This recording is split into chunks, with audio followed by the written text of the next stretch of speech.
여러분 안녕하십니까? C채널 뉴스입니다. 백석총회가 대신총회와의 통합을 결의했습니다. 양 교단은 오는 11월 열리는 통합총회에서 통합을 공식 선언할 예정입니다. 양편 고신총회는 제64회기 임원 선거를 마쳤습니다. 신임 부총회장에는 직전 부총회장이었던 김철봉 목사가 추대됐습니다. 최연원 기자가 보도합니다. 이번 주부터 진행된 제37회 백석총회에서 가장 큰 관심사는 역시 대신총회와의 통합 결의 여부였습니다. 지난주 열린 대신교단의 정기총회에서는 총회 명칭과 신학대학원 운영권, 총대 비율 등을 조건부로 백석총회와의 통합이 결의된 바 있습니다.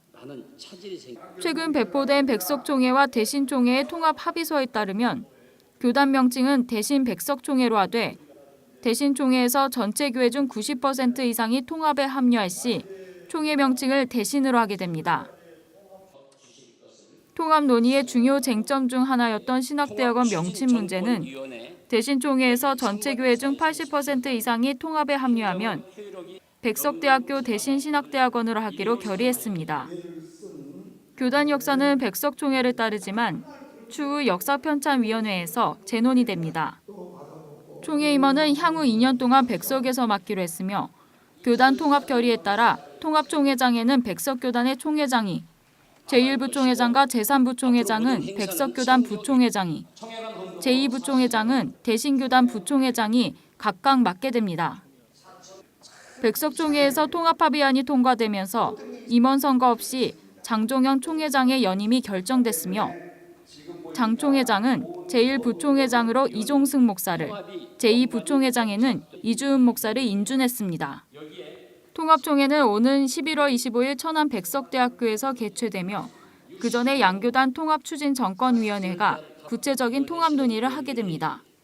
우리는 우리 스타일대로 하고 거기는 거기 스타일대로 해서 11월 25일 활동한 다음에 그 다음에 이제 위원들끼리 모아서 각 부에 이렇게 했으면은 그게 낫지 않을까 하는데. 한편 예장고신 총회는 정기총회 둘째 날인 지난 23일 임원 선거를 진행했습니다. 신임 총회장으로는 직전 부총회장이었던 김철봉 목사가 과반수 찬성 투표를 받아 추대됐습니다. 김철봉 신임 총회장은 교단의 부흥을 위해 하나님의 말씀을 재발견하고 미자립 교회를 강화해 교회를 건강하게 세우겠다고 밝혔습니다. 거기 보면은 사도행전 15장에 성령과 우리는 그런 말씀이 나옵니다.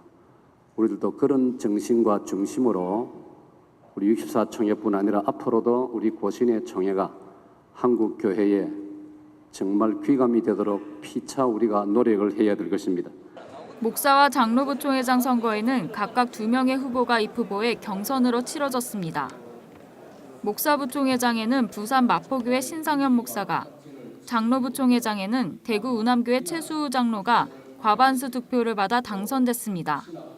신임 부총회장들은 총회장을 잘 보필하고 교단의 화합을 위해 힘쓰겠다고 다짐했습니다.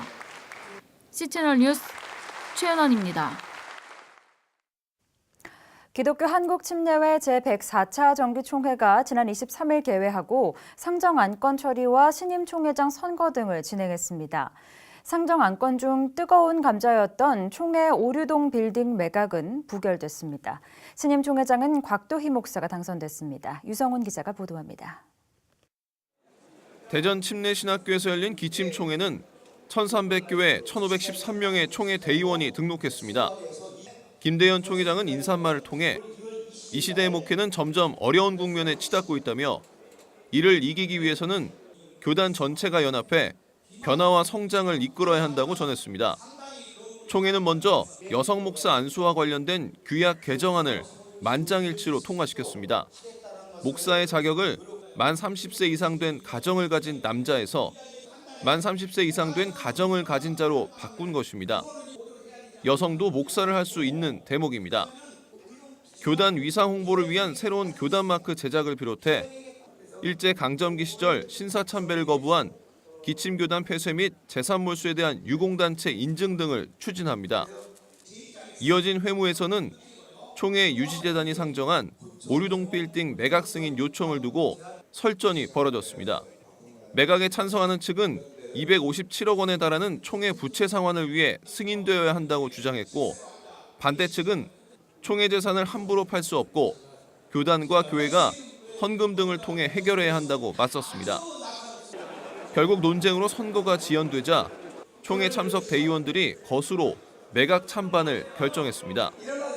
결과는 오류동 총회 빌딩 매각 찬성이 과반수에 미치지 못해 부결됐습니다.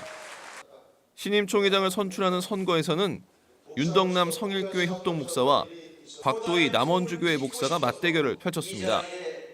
1,403명이 투표한 가운데 곽 목사가 644표를 얻었고 윤 목사는 402표를 얻어 3분의 2 득표가 안 됐습니다. 이어서 2차 투표가 진행되려고 할 때 윤덕남 목사가 양보를 선언하면서 곽도희 목사가 총회장에 선출됐습니다. 곽 목사는 교회 부흥운동으로 교단 부흥을 일으키고 농어촌 교회와 미자립 교회들을 적극 지원할 것이라며 구원의 불쏘시개로 쓰임받고 신뢰받는 교단이 되도록 힘쓰겠다고 포부를 전했습니다. 많이 부족하지만 하나님께서 저를 이렇게 세우신 것은 우리 침례 교회의 부흥을 통해서 우리 침례교 교단을 부흥시키려고 하시는 하나님의 뜻을 제가 기억을 하고 기도하면서 이 시간 감사한 마음을 드립니다. 제1부총회장 후보로 단독 출마한 동대구교회 유영식 목사는 투표가 아닌 총대들의 박수로 부총회장에 추대됐습니다. 유 목사는 총회장을 잘 보필해 교단이 하나가 되도록 노력하겠다고 소감을 밝혔습니다. 규약이라든지 사무 규정이라든지 기관의 실정을 잘 알고 있습니다. 그렇기 때문에 총회장님을 잘 어드바이스해서 1년 동안 잘 해결해보고. 한편 기침은 지난 2월 열린 임원회에서 한기총을 탈퇴하기로 한 것에 대해 최근 한기총 대표회장이 교체된 상황에 대한 찬반 토론을 거친 후 차기 임원회에서 탈퇴 여부를 연구 검토해서 결정하자며 한기총에 대한 행정 보류를 유지하기로 했습니다. C채널 뉴스 유성훈입니다. 지난달 임원회 결의 없이 일방적으로 총무선거를 공고했던 예장합동총회가 이 논의 끝에 25일에 총무선거를 진행하기로 결정했습니다. 예장합동 백남선 신임 총회장은 24일 오후 5시까지 총무 후보를 재접수하고 25일 선거를 진행하겠다고 밝혔습니다. 총무선거에 출사표를 던진 목회자는 구미 서부교회 이기택 목사와 부산 북안교회 김창수 목사 등 5명인 것으로 알려졌습니다.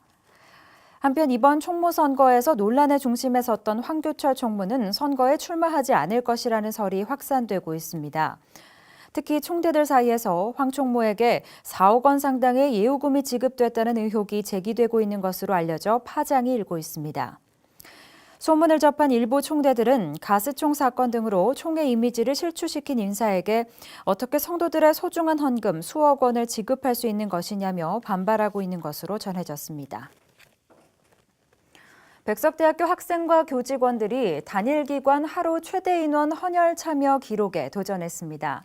지난 22일 백석대학교 사랑나눔 대축제에서 진행된 헌혈 행사에서는 모두 1,245명이 헌혈을 마쳤습니다.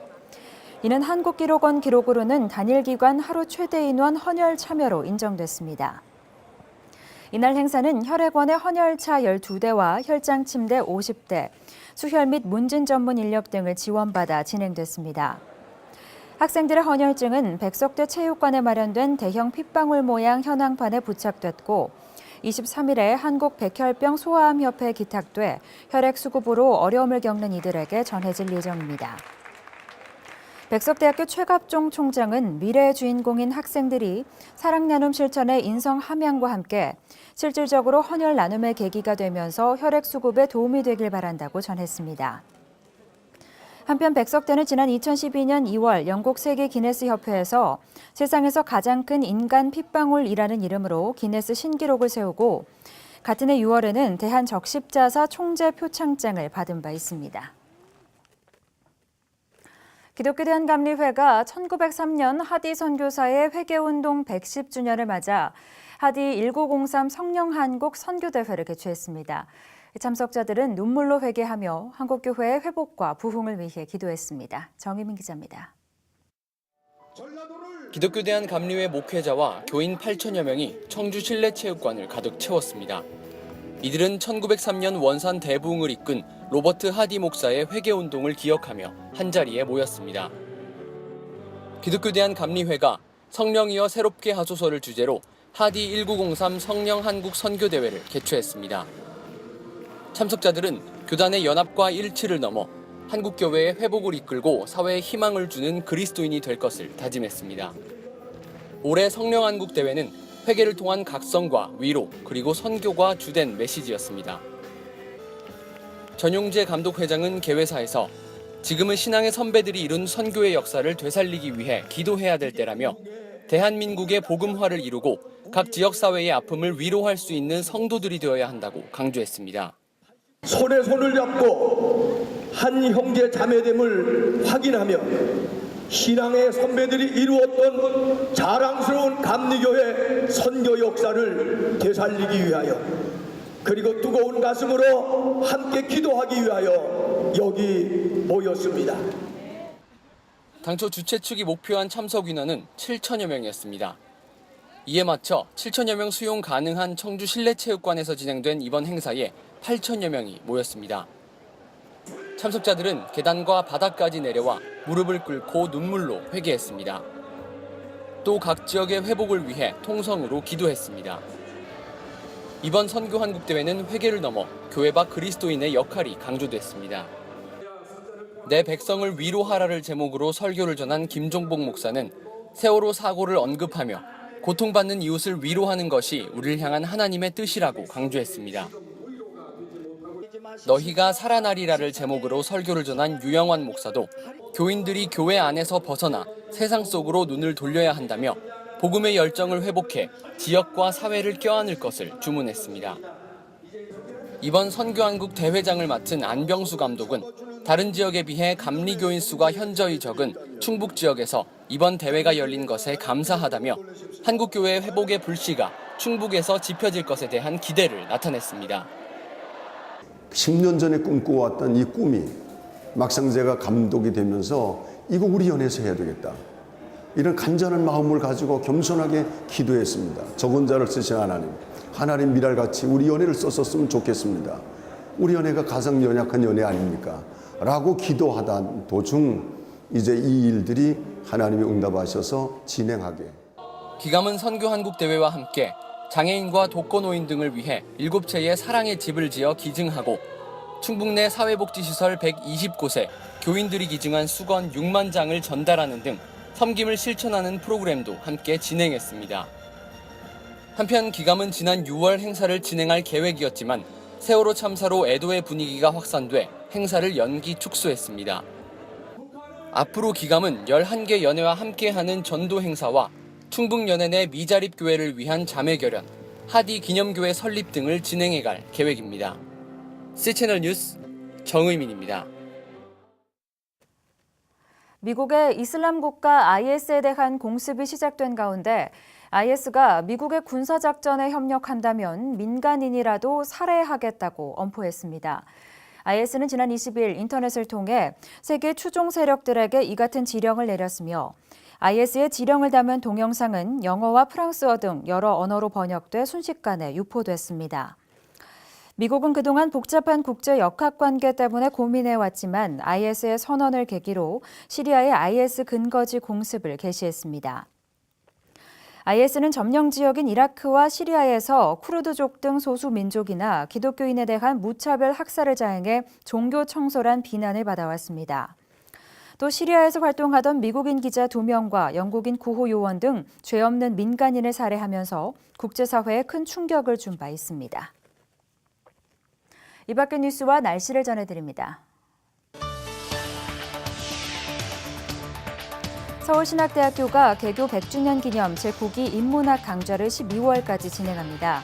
이태진 서울대 명예교수의 안중근 그 짧은 생애와 위대한 사상을 시작으로 정운찬 전 총리가 한국 사회 어떻게 할 것인가, 이배용 전 이화여대 총장이 미래 리더십과 역사인식 등의 주제로 강연할 예정입니다. 기독교 통일학회가 오는 27일 서울 원천교회에서 제14회 학술 포럼을 개최합니다. 제3국 탈북 과정에서의 언론 지원, 공개 혹은 비공개를 주제로 열리며 통일소망교회 이빌리 대표와 임석영 변호사가 각각 탈북자 사역과 탈북 관련 국가실정법을 주제로 발표합니다. 포항제일교회가 오는 28일 자녀 양육 세미나를 진행합니다. 세미나에서는 신성만 한동대 교수가 미디어 시대의 성경적 자녀 교육을 주제로 강의합니다. 신 교수는 강의를 통해 아이들이 중독이라고 인식하지 못하는 인터넷과 게임, 휴대전화 등의 미디어 중독성에 대해 경고하고 그 해답을 기독교 영성에서 찾는 내용을 전할 계획입니다. 제14회 양화진 음악회가 다음 달 2일 양화진 외국인 선교사 묘원 야외 무대에서 열립니다. 음악회에는 바이올리니스트 이미경과 아드리안 웨티거 뮌헨 국립음대 교수가 무대에 섭니다. 이들은 모차르트 피아노 협주곡 13번과 맨델스존의 피아노와 바이올린을 위한 협주곡 등을 연주할 예정입니다. 날씨입니다. 전국이 가끔 구름이 많겠지만 다시 맑은 날씨를 되찾겠습니다. 강원도 영동에만 아침까지 비가 오는 곳이 있겠으니 참고하셔야겠고요. 기온도 조금 오르겠습니다. 하지만 가을비가 한번 내릴 때마다 공기가 조금씩 쌀쌀해지고 있으니까요. 옷차림에 신경 써주셔야겠습니다. 아침 기온은 서울 16도, 대구 18도, 낮 최고 기온은 서울 26도, 강릉 23도를 기록하겠습니다. 바다의 물결은 동해 전해상과 남해 먼바다, 제주도 전해상에서 2에서 4m로 매우 높게 일다 점차 낮아지겠습니다. 주간 날씨입니다. 이번 주는 고기압의 가장자리에 들면서 가끔 구름만 많은 날씨가 이어지겠습니다. 뉴스를 마칩니다. 시청해주신 여러분 고맙습니다.